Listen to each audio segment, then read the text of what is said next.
Hey, ref, wear this tonight. What? How much do you owe me? Pay you a beer after the game. A Leafs jersey? All right.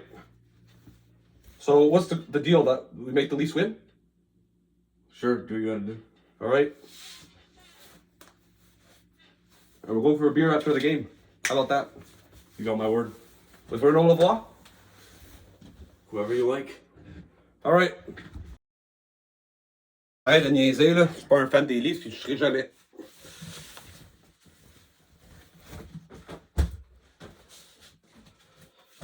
Bon, Canadien.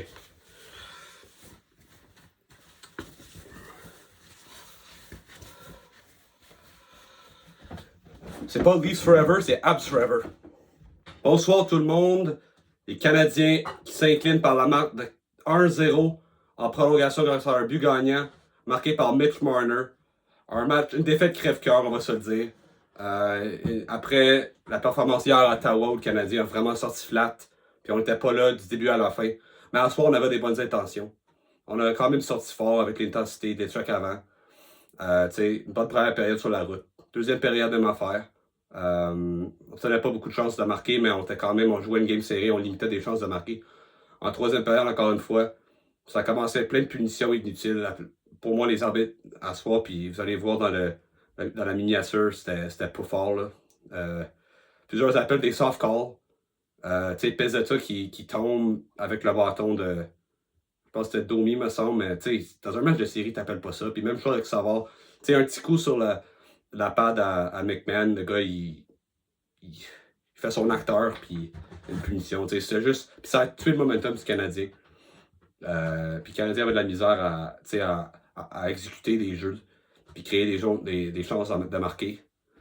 Puis, une fois rendu à la prolongation, évidemment, Toronto a beaucoup plus de talent. Suzuki qui a failli donner la victoire en prolongation, ça aurait été une très belle manœuvre. Il a déjoué Nylander qui a perdu l'équilibre.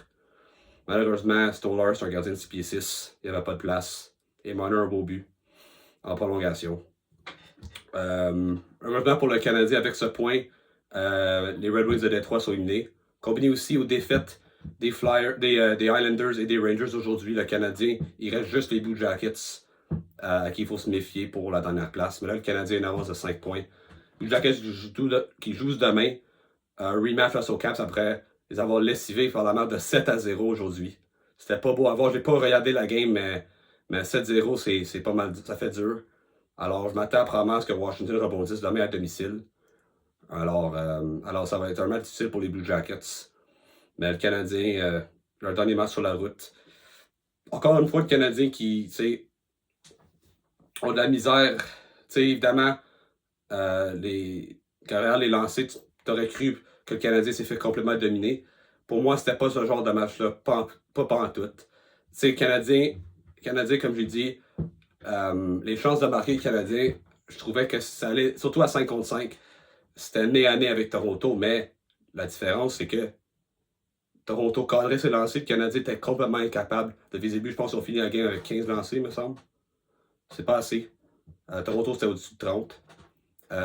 Juste, même dans l'enclave, on shotait soit par-dessus le but, soit à côté, soit on lançait sur les pads des défenseurs des Maple Leafs, incapable complètement de cadrer ses lancers.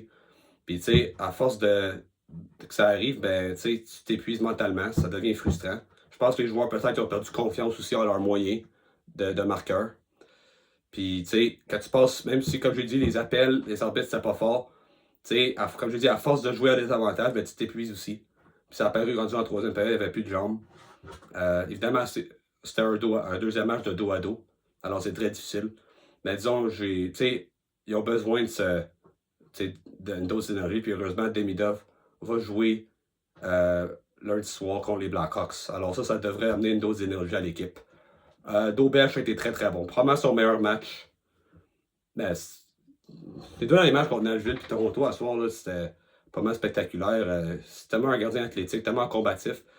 Mais il me fait peur tellement là, parce que c'est un gardien qui a beaucoup de misère à contrôler ses retours. Alors ça fait que, je pense que ça a fini 35 lancés Toronto, mais c'était pas des retours que Daubèche a donné, qui a provoqué plus de chances de marquer. Peut-être ça aurait pu être genre 27-28. Alors, c'est sûr, Dobel, j'ai toujours peur, mais c'est un gardien quand même combatif. Puis, ça, c'est un trait caractère qui va lui permettre de devenir un gardien de but régulier dans les nationale, j'ai aucun doute. Comme j'ai dit, c'est un warrior, c'est un gamer. À soir, Jacob Fowler a joué ce soir avec le Rocket de Laval. Je ne sais pas c'était quoi le score. Probablement, quand je vais avoir fini de filmer cette vidéo, je vais probablement aller checker puis vous donner une mise à jour dans son cas. Mais le Canadien, tu sais, comme je l'ai dit, le Canadien a travaillé super fort. Il aurait mérité un meilleur sort, selon moi. Mais comme je l'ai dit, tu ne scoreras pas bien de but si tu n'es pas capable de cadrer tes lancers. Puis c'est ça qu'on a vu à soir. Alors, une game frustrante, mais tu peux pas sortir là la tête basse. Parce que tu affrontes une des meilleures équipes de la Ligue, une équipe qui va gagner sa division.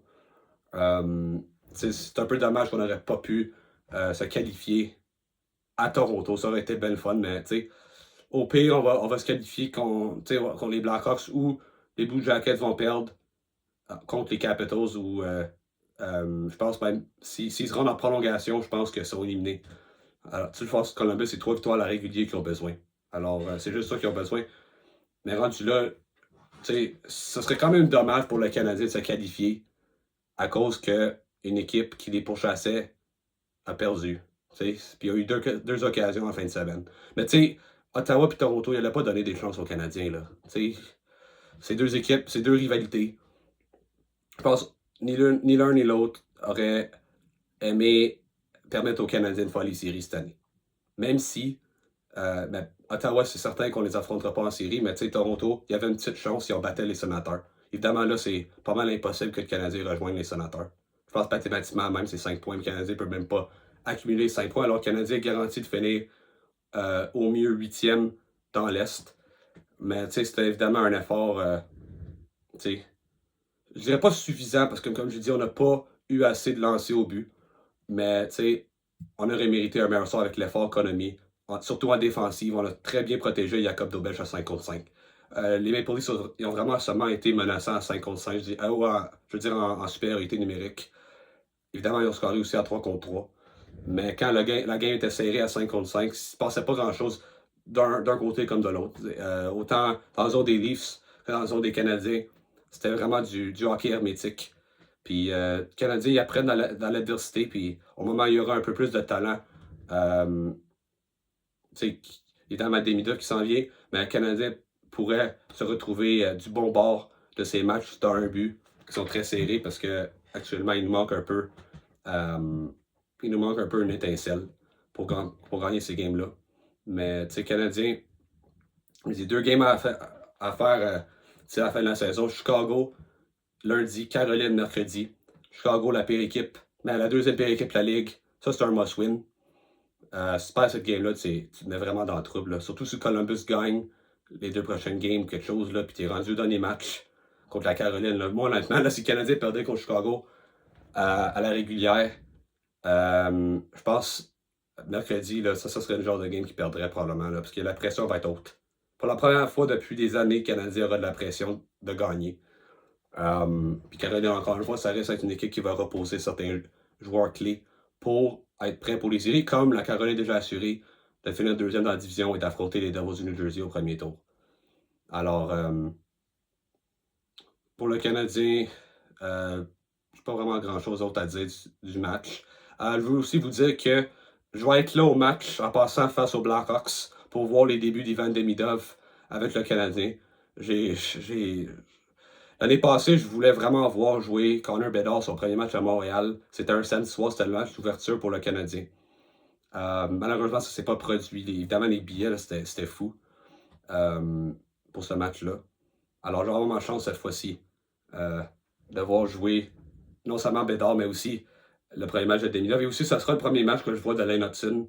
Je ne suis pas allé à une game du Canadien cette année en faisant ça. Fait que j'ai bien hâte. Ça va être probablement la game la plus excitante ou la plus importante que je suis allé voir du Canadien de Montréal, il n'y a aucun doute.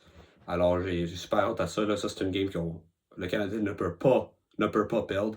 Puis, je pense que ça va ajouter un peu d'excitation encore plus, comme on a une chance. Mais en fait, on est en série. Il faudrait vraiment une catastrophe là, pour qu'on les fasse pas. Alors, c'est ça. N'oubliez pas de liker et de vous abonner à ma chaîne.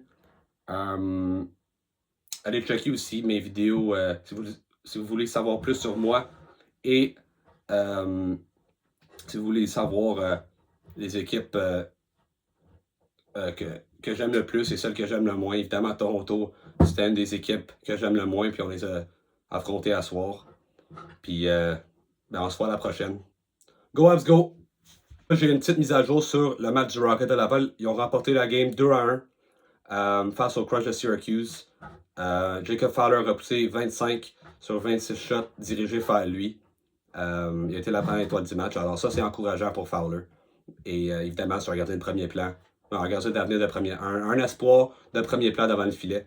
Alors, c'est le fun de voir ça. Puis on va espérer que, même si je pense pas qu'il va jouer des games de façon régulière en série éliminatoire, mais qu'il puisse jouer quelques matchs à la fin de la saison pour lui donner confiance pour l'année prochaine.